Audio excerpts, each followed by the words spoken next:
एक लंबे समय पहले जो नामक एक किसान रहता था। एक दिन जो खेत में काम करते पशुओं को वो पानी लाने गया। जब उसने घास के ढेर में कुछ देखा, जब वो पास गया तो उसने देखा कि वो नन्हा सा घोड़ा था जो अकेले और शायद खोया हुआ था। जो ने देखा कि इस घोड़े में कुछ तो अलग था, मगर वो क्या था उसको पता नहीं चल रहा था। जो उसे घोड़ाशाल लेके गया और उसे एक छोटी सी बिस्तर में लगाया।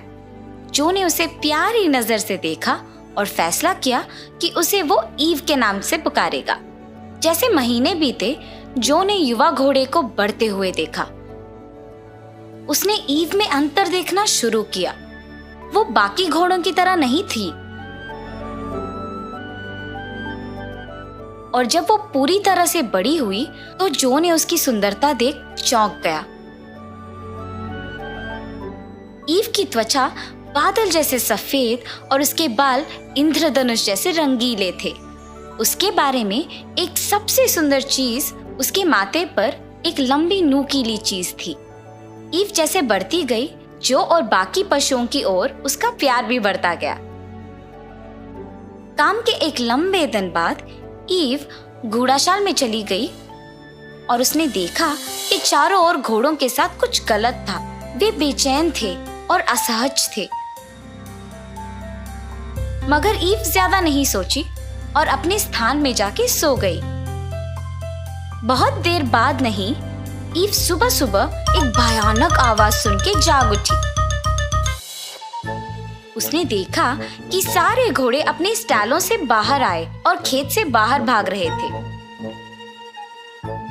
उसने घोड़ों की गति को पकड़ने की कोशिश की थी, ये पूछने के लिए कि वो सब कहाँ जा रहे थे और क्या कर रहे थे, लेकिन किसी ने भी उसे जवाब नहीं दिया और बस आगे देख के भागते गए।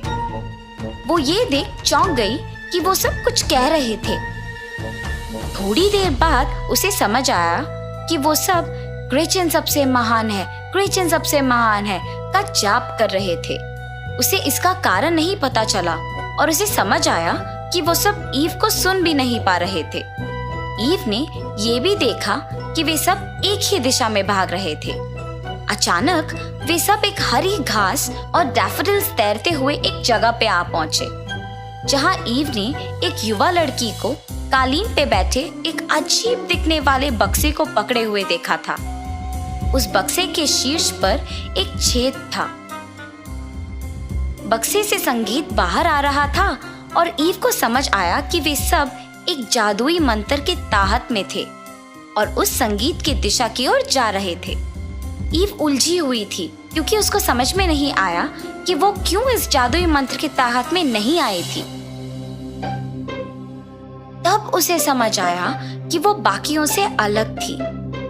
पास में उसे पानी का एक छोटा तालाब दिखा और उसमें उसने अपने आप को देखा, और तब उसे अपने आप का अंतर दिखा।